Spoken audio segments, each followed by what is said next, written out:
मुसलमान इस फॉर्मूले पे काम करेगा कि जहां बीजेपी को जो हराएगा हम उसको वोट देंगे। आरएसएस के प्रमुख जो है मोहन भागवत, उन्होंने कहा कि सभी का डीएनए एक है और सारे हिंदू हैं मुसलमान। पिताजी का नाम पड़ा मुल्ला मुलायम, तो किस लिए पड़ा? लोग कहते हैं कि उन्होंने कारों सेवकों पे गोलियां चलवा दी। पहले जो मुस्लिम कट्टरवादी नेता थे वो कहते थे कि खून की नदियां बह जाएंगी, और योगी जी कहते हैं कि एक मच्छर भी नहीं मरा और सुप्रीम कोर्ट का जजमेंट आ गया। यूपी में चुनाव जैसे जैसे नजदीक आ रहा है वैसे वैसे नेताओं की दल बदलने की प्रक्रिया जारी है। अभी आपको बता दूं कि स्वामी प्रसाद मौर्य ने, दारा सिंह चौहान ने और अन्य कई नेताओं ने पार्टियां बदली हैं। दारा सिंह चौहान और स्वामी प्रसाद मौर्य सपा में गए हैं। एक इंटरव्यू में योगी आदित्यनाथ ने कहा कि यूपी की जो लड़ाई है वो 80 बनाम 20 की लड़ाई है, और 80 बनाम 20 की लड़ाई अगर इशारे में कहें तो कहीं ना कहीं जो ध्रुवीकरण वाली जो बात है वो लोगों की समझ में आ रही है कि 20% एक तरफ मुसलमान वोटर है और 80% हिंदू वोटर है। तो इसी विषय पर चर्चा के लिए मैं गढ़मुक्तेश्वर विधानसभा के वेट गांव में इस समय में मौजूद हूं। गढ़मुक्तेश्वर विधानसभा में इस समय जो प्रतिनिधित्व कर रहे हैं इस विधानसभा का वो है कमल मलिक। कमल मलिक मुरादाबाद के रहने वाले हैं और बीजेपी के विधायक हैं। तो अब की बार कमल मलिक आएंगे यहाँ पे या कोई और आएगा, और अब की बार जो मुस्लिम समाज है वो कहाँ जा रहा है, और 80 बनाम 20 का जो मुद्दा है उस मुद्दे पर मुस्लिम समाज के लोगों का क्या कहना है, इन सारी बातों पर मैं मुस्लिम समाज के लोगों से इस गांव में बातचीत करूंगा। और एक चीज़ और मैं बता दूं कि इस गांव में सबसे बड़ी जो आबादी है वो मुस्लिम समाज के लोगों की है। तो बाबूजी क्या नाम है आपका? नाजिम अली। अली साहब, ये बताइए कि अभी आपने देखा होगा मीडिया में वो काफ़ी सुर्खियां बटोर रहा है इंटरव्यू कि यूपी की जो लड़ाई है वो 80 बनाम 20 की लड़ाई है। क्या कहना चाहते हैं इस विषय पे? असल में योगी जी ने ये गलती से कह दिया, 20 में योगी जी है और 80 में और है, क्योंकि ओबीसी जो है और सब और जो जाति जो है सब ये अखिलेश से जुड़ रही हैं। ओबीसी की जो पार्टी है वो उन्होंने यूपी में बड़ी धमाकेदार उपस्थिति वो दर्ज करा रहे हैं, जगह जगह जा करके वो अपनी तकरीर कर रहे हैं, और तकरीर बड़ी मजबूत होती है, लोग जा रहे हैं सुनने के लिए। तो आखिरकार उनकी तरफ क्यों नहीं लोग? उनकी तरफ नहीं, वो वोट काट रहे हैं, हमें कोई लाभ नहीं मिलेगा उनसे। वोट काट रहे हैं वो? हाँ, वोट काट रहे हैं वे। हाँ, कि अपनी मुसलमान अपनी पार्टी को वोट देना चाहिए मुसलमान को। हाँ, वो कह रहे हैं कि मुसलमान को अपनी पार्टी को वोट देना चाहिए। कब तक दूसरों के पीछे लगे रहेंगे आप? ऐसा नहीं है कुछ। अब अखिलेश को देंगे वोट। क्या कहना चाह रहे हैं बाबूजी? बहुजन को सपा को जाएगी मुस्लिम वोट ज्यादातर, बहुजन समाज पार्टी और सपा को जी। लेकिन जो पूरे प्रदेश में माहौल देखने को मिल रहा है वो ये तो मिल रहा है कि टक्कर जो है भाजपा और सपा की है, बहुजन समाज पार्टी तो कहीं है नहीं। हम में अपनी स्टेट की अपनी इसकी विधानसभा की बात कर रहे हैं आप? अपने यहाँ की बात कर रहे हैं। यहाँ पे सपा कमजोर लग रही है आपको? नहीं, कमजोर नहीं लग रही है। हाँ। मुस्लिम वोटों की बात बता रहा हूँ, ये इन दोनों पार्टियों को ज्यादा वोट जाएंगे। मुसलमानों का जो अमूमन वोट समझा जाता है वो समझा जाता है सपा के लिए। तो इस विधानसभा में मुसलमान बसपा के लिए क्यों? क्या मुसलमान इस फॉर्मूले पे काम करेगा कि जहां बीजेपी को जो हराएगा हम उसको वोट देंगे? ऐसा भी है कहीं ना कहीं जी। तो ये कुछ नहीं है कि फर्स्ट प्रायोरिटी जो है सपा है, ऐसा कुछ नहीं है ना, ऐसा कुछ नहीं है। जहाँ कैंडिडेट जिस हिसाब से निकलता हुआ देखो उसको देने की वोट कोशिश करेंगे। हाँ। तो मुसलमानों की जो दूरी है वो बीजेपी से क्यों है, आप क्या मानते हैं? असल में उन्होंने दूर कर रखा है। हम तो सबसे मिले हुए हैं, चाहे वो कांग्रेस हो, सपा हो, बसपा हो, बहुजन, कोई सी पार्टी भी हो, हम तो सबके साथ रहना चाहते हैं। लेकिन उन्होंने निकाल कर हमें अलग खड़ा कर दिया है। क्या कारण है उसके? क्यों नहीं साथ लेना चाहते? नहीं, मतलब अपना वजूद बना रहे हैं, हिंदुओं को इकट्ठा करना चाह रहे हैं एक जगह, मुसलमानों को अलग करना चाह रहे हैं सभी लोगों से। तो वो उनकी प्लान है, वो कामयाब हो या ना हो इसको ऊपर वाला जाना। आरएसएस के प्रमुख जो है मोहन भागवत, उन्होंने कहा कि सभी का डीएनए एक है और सारे हिंदू हैं मुसलमान भी। सोच गलत है उन लोगों की, ये सोच जो है बिल्कुल गलत है। ऐसा कहना ही नहीं चाहिए। या हम मुसलमान कहें या हिंदू कहें तो ये गलत बात है। सब भाईचारा बना के रहे तो ज्यादा अच्छी बात है। सबकी अपनी अपनी आस्था है, सबके अपने अपने धर्म है। हाँ, पुरानी बातों को क्यों क्रोधना? सही बात है। पुरानी बातों से क्या फायदा? कभी मथुरा का ले लो, कभी कहीं का ले लो, तो ऐसे कोई सरकार थोड़ी बनेगी। सरकार तो सभी की, जब हम हिंदुस्तानी सरकार तो पूर्व में अगर हम देखें तो सरकार तो उन्होंने बनाई है, राम मंदिर के मुद्दे पे सरकार बनाई है ना, जो है 30-40 साल जो है उस मुद्दे को उन्होंने खूब बनाया। तो क्या मानना है कि अभी मथुरा वाला जो मुद्दा है? यूपी में तो पहली बार ही बनी ना, यूपी में तो पहली बार ही बनी है। अब तो पब्लिक समझ गई कि ये तो एक कभी मथुरा का ले लें, कभी अयोध्या का ले लें, कभी कहीं का ले लें। ऐसा कुछ नहीं है। तो आपको भी कहीं ना कहीं इस चीज़ का एक दुख लगता है कि बारी बारी से हमारे जो मस्जिद हैं उनको नहीं, कोई भी हो, किसी को भी धर्म को हम गलत कह लगे तो सब दुख तो पहुंचेगा ही, दुख तो पहुंचता ही है ना।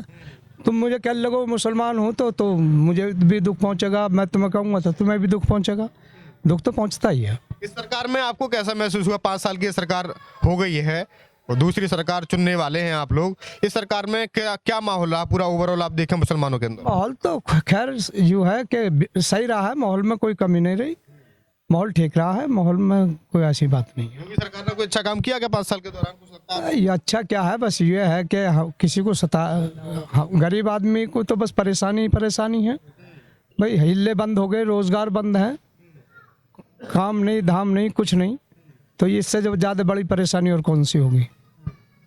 कि कम्युनल जो रंग देने की कोशिश की जा रही है, सांप्रदायिक ध्रुवीकरण किया जा रहा है, उस विषय पे क्या मानते हैं कि उसका जो फायदा है वो सपा को ज़्यादा होगा या बीजेपी को ज़्यादा होगा? देखो, पार्टी में तो कोई भी किसी से भी लड़ेगा, चाहे बसपा से लड़ो, कोई सपा से लड़ो, जैसे जैसे जाति का होगा वैसे ही उसको वोट मिलेंगे। ये मुसलमानों का वोट किधर जा रहा है? इधर यहाँ पे बसपा को भी जा रहा है, समाजवादी को भी जा रहा है। जो मजबूत स्थिति में होगा उसको जाएगा। क्या कहना चाह रहे हैं? कुछ कहना चाह रहे हैं? जी अभी आता हूँ आपको। भाई, हाँ। क्या नाम जो आपका? मेरा नाम वसीम है जी वसीम भाई बताइए। जी। जो भी यहाँ पर अच्छा काम करता है उसी को वोट देंगे। और यहाँ पर सब ज़्यादातर जो ना किसानों का माहौल है और किसान चाहते हैं कि हमारे साथ अच्छा हो। अभी आपने देखा कितने किसान वहाँ जाकर पड़े रहे और कुछ भी समझ में नहीं आया, तो हमें भी देख रहा किसने किया है हमारे साथ और कौन कर रहा है, तो हमें देखेगा जो अच्छा है वो हम भी जानते हैं। अच्छा कौन है फिर आपके लिए? हमारे लिए तो सभी अच्छे हैं, जितने भी जो अच्छा काम करे हमारे लिए। ये अच्छा काम तो बाद में कोई करेगा ना। नहीं, अभी जैसे बताइए। भी यहाँ पर समाजवादी अच्छा काम करती है हमारे लिए। हाँ। जी पूरे प्रदेश में आप बात कर रहे हैं कि पूरे प्रदेश में मुसलमानों के लिए अच्छी पार्टी समाजवादी पार्टी है। हाँ हाँ हाँ जी, समाजवादी पार्टी है। समाजवादी पार्टी है, तो समाजवादी पार्टी में क्या अच्छा लगता है आपको? यही अच्छा लगता है। आप देखो, जब समाजवादी पार्टी थी तो बच्चों को, स्कूल वालों को भी लैपटॉप दिए, साइकिल दी स्कूल जाने के लिए, और बाकी तो आप भी जानते हो सब कुछ है बाकी। हाँ बाकी और लोगों से बात करूं। क्या नाम है आपका? शादाब अली। शादाब अली जी बताइए। जी बताइए। सारा मथुरा का मुद्दा भी हो लिया कि मथुरा की बारी है, मुद्दा इसका भी हो लिया कि भाई 80 बनाम 20 की लड़ाई है, तो बहुत सारे मुद्दे हैं। क्या कहना चाहेंगे इन सारे मुद्दों पर? इसका जवाब आपके सवाल में ही है। हाँ। ये मथुरा के जो अभी इन्होंने छेड़ा है ये सिर्फ यहीं तक सीमित है। हाँ। आपको पता विकास के नाम पे क्या हुआ? आज का नौजवान सब बात जानता है, सबके हाथों में मोबाइल है, और सब जो ज़्यादातर एजुकेटेड बच्चे अब हैं, पढ़े हुए हैं, तो उनको पता है कि आज के दौर में क्या हो रहा है, किसके कितनी नौकरियां हैं, किस चीज़, हर चीज़ में फेल है योगी सरकार। बताइए किस चीज़ में, आप सवाल कीजिए मुझसे, मैं बताता हूँ फिर। अच्छा किस चीज में फेल है? मतलब आप कह रहे हैं हर चीज में फेल? बिल्कुल बिल्कुल बिल्कुल कह फेल। रहे हैं कि हमने आवास बनाए, हमने शौचालय बनाए, हम लोगों ने हम लाइट जो है दे रहे हैं 20-22 घंटे 24 घंटे निःशुल्क कनेक्शन बांटे, तो उनकी वो योजनाएं हैं। बिल्कुल फेल है जी। बताइए, लाइट में अगर लाइट है तो लाइट का आज बिल देख लीजिए आप। आज लाइट का बिल एक आम आदमी का 2000 तक पहुंच जाता है। दिया ना 50% माफ कर दिया, या आधे दिल ये चुनाव के वक्त क्या है, आप 5 साल जो उसका वापस करवा दीजिए। किसान का पेमेंट पिछले साल का पूरा नहीं हुआ है, इस साल का तो कराएंगे क्या? कौन सा पेमेंट? गन्ने का पेमेंट, फैक्ट्री का। किसान परेशान है, और किसान के साथ जो और आदमी लगे हुए हैं वो भी सब। हमने 1.5 लाख करोड़ का पेमेंट कर दिया। कब कर दिया? कितना कर दिया? 8 फरवरी तक का हुआ लास्ट ईयर का। अच्छा, इस अगले पिछले साल का भी उस साल का नहीं हुआ पेमेंट लास्ट ईयर का हुआ 8 फरवरी का। जी। अच्छा, और पिछले ये जो वादा था बीजेपी का कि 14 दिन के अंदर हम लोग किसानों का पेमेंट जो है, गन्ने का पेमेंट खाते में भेज दिया करेंगे, वो वादा तो हवाबाजी साबित हुआ। वादा का तो कुछ भी कर लो, लेकिन करो तो सही से। पेमेंट नहीं हो रहा। एमएसपी पे कुछ बिकता है आपका? कभी बिकता नहीं बिकता? नहीं, सरकार ने कहा कि धान हम बिकेंगे एमएसपी पे, बस वो तो मंडी में चली जाए, यहाँ से गढ़कर वहीं बिकती है, वही बिकती है औने पोने दामों में। पी लें और क्या। अच्छा, देखिए, एक विकास करने वाला और एक धार्मिक आदमी जो धर्म पे सिर्फ लोगों को बरगलाएगा, उसमें बहुत अंतर होता है। योगी जी का जो काम है वो विकास का बिल्कुल भी नहीं है। एक बाबा है, वो महंत संभालने के लायक है, महंत है वो। असल में एक जो मठ से आए हैं गोरखपुर से, उन्हें वहीं लौटना चाहिए, ये मेरी उनके लिए सलाह है। आप धर्म की बात कर रहे हो तो धर्म के पुजारी आजकल जो है अखिलेश यादव भी जो है मंदिर घूम रहे हैं। देखो घूम रहे हैं। वो रूटीन नॉर्मल रूटीन है, कोई भी यहाँ हिंदू जी पहले भी बिल्कुल नहीं। पिताजी का नाम पढ़ा, मुल्ला मुलायम, तो किस लिए पढ़ा? लोग कहते हैं कि उन्होंने कार्मिक सेवकों पे गोलियां चलवा दी। कल्याण सिंह की श्रद्धांजलि सभा में वो लोग नहीं गए, उनको माल्यार्पण करने, फूल चढ़ाने के लिए, अपनी श्रद्धा सुमन अर्पित करने के लिए। और अखिलेश यादव अब मंदिर जाने में मजबूर हैं। तो आखिरकार क्यों? वो दिखाना चाहते कि मुझे बीजेपी का, मुझे हिंदू वोट चाहिए। जो जैसा होता है उसको दिखाना पड़ता है ना। अब कार सेवकों पे गोली का जहाँ संविधान नहीं, आपको बीजेपी ने मजबूर कर दिया क्या अखिलेश यादव को? बिल्कुल नहीं, मजबूर नहीं किया है। मजबूर नहीं किया है। मैं प्रवक्ता, सपा का प्रवक्ता की तरह आप मुझसे सवाल मत करिए। मैं कोई सपा इस तरह की बात नहीं करूंगा। अब अखिलेश यादव मंदिर जा रहे हैं तो वो जानते इस बात को। लेकिन मुस्लिम, अगर खाली मुस्लिम वोटों पर डिपेंड नहीं रह सकते ना अखिलेश यादव। उनका सीधा एजेंडा अखिलेश यादव का, देखिए अगर ऐसा ही है तो अखिलेश यादव जो है विकास के लिए काम करते हैं जी, विकास के लिए काम करते हैं। उनके यहाँ की जो जितनी भी पब्लिक है, मैं ही क्या, यूपी का जो अब का चुनाव हुए, बदलाव होने जा रहा है बिल्कुल। धर्म की बात जो आती है, धर्म का जो मामला होता है वो बेहद जो है निजी होता है। धर्म अपना व्यक्तिगत होता है और कभी किसी को धर्म को सार्वजनिक क्या कर रहा है अपने सार्वजनिक जीवन में, क्या नहीं कर रहा है, वो नहीं दिखाना चाहिए। लेकिन कहीं ना कहीं बीजेपी इस बात को कहती है कि पहले जो लोग मंदिर नहीं जाते थे, है ना, वो लोग आज मंदिर भटक रहे हैं और फोटो खिंचवा रहे हैं। तो कहीं ना कहीं वो कहते हैं कि हमारी पॉलिटिक्स है और इनको मजबूर हमने कर दिया है। जी, मैं आपकी बात से 100% सहमत हूँ इससे। जी, धर्म का कहीं मामला, विकास इसमें चुनाव में नहीं होना चाहिए। धर्म अपनी जगह बना हुआ है, मुस्लिम अपनी जगह हुए हैं, हिंदू अपनी जगह हैं। तो ये अयोध्या का इन्होंने जो अपना भुनाया है, अब ये बताइए, अयोध्या इन्हीं के टाइम में अयोध्या शुरू हुआ, इन्हीं के टाइम में समाप्त हो गया। अयोध्या किन का फैसला था? सुप्रीम कोर्ट का फैसला था। पिछली जो 2012 से 2017 की अखिलेश यादव की सरकार रही है, अगर उस दौरान सुप्रीम कोर्ट ये फैसला दे देता कि राम मंदिर बनना है, तो क्या अखिलेश यादव उस मंदिर का काम शुरू करवाते या नहीं करवाते? कि दंगा हो जाता उस उत्तर प्रदेश में? ऐसा कुछ नहीं था दंगा। इनकी ये सोच है कि दंगा हो जाता, ये सिर्फ एक ध्रुवीकरण। हाँ जी, पहले जो कहा जाता है कि पहले जो मुस्लिम कट्टरवादी नेता थे वो ये कहते थे कि खून की नदियां बह जाएंगी, और योगी जी कहते हैं अब कि एक मच्छर भी नहीं मरा और सुप्रीम कोर्ट का जजमेंट आ गया। और सपा का शासनकाल जो है 12 से 17 के बीच में प्रदेश में जो है कई सारे दंगे हुए। मुजफ्फरनगर दंगा उनमें से मेन था। भाई ये अगर ये बात कह रहे हैं तो आप यही सोचिए, एक भय का माहौल पैदा कर रहे हैं मुस्लिम में। आज साफ तौर पे ये बात है कि इन्होंने भय पैदा कर दिया है।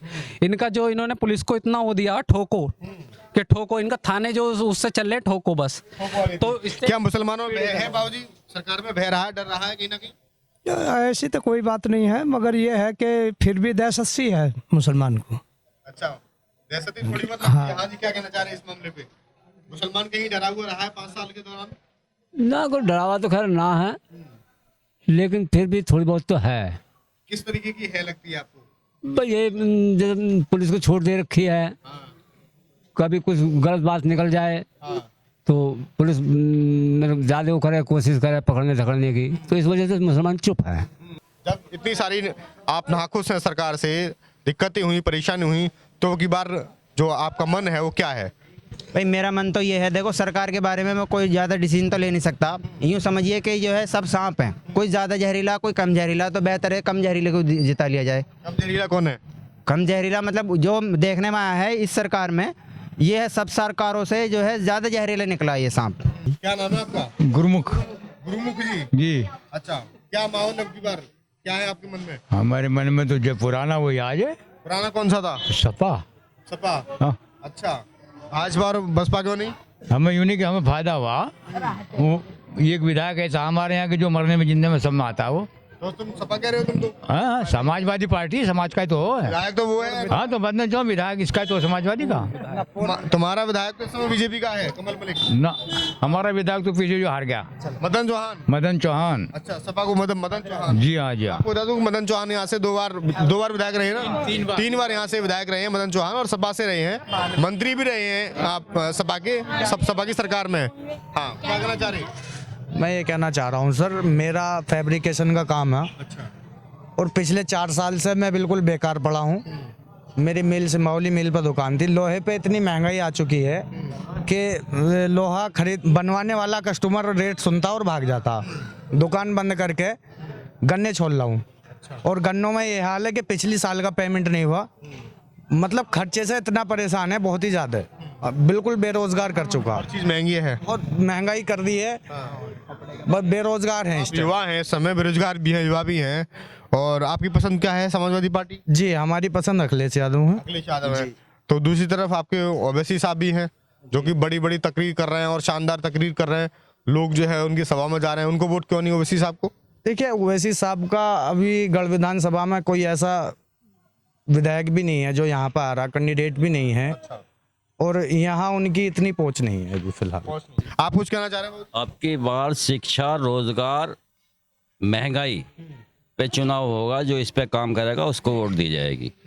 कोई सपा, बसपा या भाजपा। तो आपकी सोच सही है कि शिक्षा पे, रोजगार पे वोट होना चाहिए, लेकिन इस सच्चाई से हम लोग भाग नहीं सकते कि जो चुनाव हमारे यहाँ होता है यूपी और बिहार में, वो चुनाव सांप्रदायिक होता है, वो चुनाव जातिवादी होता है। तो उससे आखिरकार कैसे लोग निपटेंगे? देखो जी, मुस्लिम में तो सांप्रदायिक चुनाव के पक्ष में नहीं है। वो तो जो अच्छा कैंडिडेट आता है उसे ही वोट देता। हमारा तो आरोप हमेशा लगते हैं कि मुसलमान का केवल एक ही टारगेट होता है हमेशा कि जो बीजेपी को हराएगा हम उसको वोट देंगे। हमारे गांव में ऐसा नहीं है। हमारे यहाँ से बसपा को भी वोट जाती है और उसको भी, भाजपा को भी जाती हैं और सपा को भी जाती है। तीनों कैंडिडेटों को वोट मिलती हैं यहाँ से। बताइए कि मुसलमान भाजपा को देना नहीं चाहता है, भाजपा ही नहीं चाहती कि मुसलमान में मिले। क्या आपको लगता है? और जब ये कैंडिडेट न खड़ा करते मुसलमान तो वोट कहाँ से देंगे? से किए थे मुख्तार अब्बास नकवी, हरवा दिए, मुसलमानों ने वोट नहीं दिया। अब तो सबको ही थोड़ा ही मिलेंगे, कुछ कम मिले होंगे, हार गए। देखिए मेरा नाम नदीम सैफ़ी है और मैं पहली बात यही बोलना चाहूँगा कि सबसे पहले हमें अपनी जो सोच है ना उसमें बदलाव लाना बहुत ज़रूरी है। We are Indian first. Secular सोचोगे तो आगे बढ़ोगे और अगर सेकुलर नहीं सोचोगे तो पार्टी, नेता ये तो आते जाते रहते हैं। आज बीजेपी है, कल सपा होगी, परसों फिर बसपा होगी। ये राजनीति तो चलती रहती है, लेकिन हमें अपनी सोच बदलनी है जिससे कि हमें एक पावर बनना है। अब आप विदेशी देशों को देख लीजिए, जैसे अमेरिका है, चाइना है, ये इनमें सेकुलर सोच है। हमारे अंदर कहीं आपस में ही थोड़ी बहुत कमी है जिसकी वजह से हम टूटते जा रहे हैं। टूटने का मतलब ये है, धर्मों को देख रहे हैं, जातिवाद को देख रहे हैं। सबसे पहले अगर धर्मों को ना बांट के, जैसे इंसान सोचता है कि वो हिंदू है, वो मुसलमान है। अब यहाँ हमारा एरिया है, चारों तरफ इधर हिंदुओं के गांव है, जाटों के गांव है। आपस में हम खेलते हैं, मिलते हैं, रहते हैं, घूमते हैं, सब सेलिब्रेट करते हैं, यहाँ तक के त्यौहार भी। हम में तो कोई ऐसी बात नहीं है और हालांकि सरकार बीजेपी की है। तो सोच को बदलो, सब कुछ बदल जाएगा। चाइना में तो कहा जाता है और वहाँ देखा गया है कि उइगर मुसलमानों के साथ जिस तरीके का वहाँ बर्ताव हो रहा है, उनको जबरदस्ती जो है शुगर का मांस खिलाया जा रहा है और वहाँ पे मस्जिदें तोड़ी जा रही हैं। तो वहाँ तो कम्युनिस्ट शासन है, वहाँ तो कोई बोल नहीं सकता। इंडिया में तो ये चीज़ें नहीं है, लेकिन कहीं ना कहीं सांप्रदायिक जो ध्रुवीकरण है या कहें कि समाज की जो एकता है वो अगर तोड़ी जाती है तो लोकतंत्र के नाते कम्युनिस्ट चीन में क्या हो रहा है वो अलग विषय है, क्योंकि वहाँ पे एक आदमी का शासन है। यहाँ पे लोकतंत्र है, तो लोकतंत्र के लिए तो ये सारी चीज़ें बड़ी खतरनाक हैं। जी जी बिल्कुल। अब वहाँ पे मस्जिद तोड़ी जा रही है या जो भी ऐसा मुद्दा है वो जाने। हम तो न्यूज़ सुनते हैं इतना, हम तो भारत की बात कर रहे हैं। हमें किसी और देश से मतलब क्या, कोई वो वहाँ पे कुछ हो ना हो, जिए मरे, हमें उससे कोई मतलब नहीं है। पहले अपना तो सुधार किया जाए, उसके बाद ही तो दूसरे का सोचा जाए। अब वो आए दिन बॉर्डर पे जो है वहाँ पे लोग बाग कभी बम विस्फोट करते, कभी आर्मी जवानों को मार देते। बात कई सारे पैमानों पर कौन सी पॉलिटिकल पार्टी खरी उतर रही है चुनाव में? देखो, मैं किसी पॉलिटिकल पार्टी का खुल के नाम नहीं लूंगा, जनता खुद तय करेगी। भैया आज तक हमने कमल मलिक को देखा ही ना 20 साल से, और ये तुम्हारा मदन चौहान आवे उसे ही देखते आ रहे हैं शुरू से। हार आवे भी आ रहा है, मौत हयात में या किसी की बीमारी में, सीमारी में, सब में वही आता है। वो कभी आज तक हमने देखा ही नहीं, देखा ही नहीं आज तक। से नाराजगी है, बीजेपी से भी नाराजगी है। हमें सबसे नाराजगी, हम सपा को देंगे वोट। सपा के हाँ, डायरेक्ट सपा के वोटर है। तो आप यहाँ पे देख रहे हैं कि पूरा जो गांव का माहौल है वो सपा और बहुजन समाज पार्टी के पक्ष में, लेकिन अधिकाधिक जो वोटर है वो सपा के पक्ष में ज़्यादा। और कहीं ना कहीं जो सांप्रदायिक ध्रुवीकरण की जो कोशिश हमेशा पार्टी द्वारा की जाती है वो कहीं ना कहीं कामयाब तो होते हैं इन चीज़ों में, लेकिन दूसरी तरफ विषय ये भी है कि समुदाय के हर एक वर्ग को राजनीतिक पार्टियों को गले लगाना होगा। 80 बनाम 20 की बात अगर ना करें तो वो ज़्यादा अच्छा होगा, क्योंकि लोकतंत्र में ऐसी बातें किसी भी व्यक्ति को या किसी भी संस्था को शोभा नहीं देती, क्योंकि कहीं ना कहीं ये बातें भारत की एकता को विखंडित करती हैं, भारत की एकता को तोड़ती हैं। तो फिर मैं हाजिर रहूँगा किसी एक अन्य गाँव से, तब तक के लिए रखिए अपना ख्याल। नमस्कार।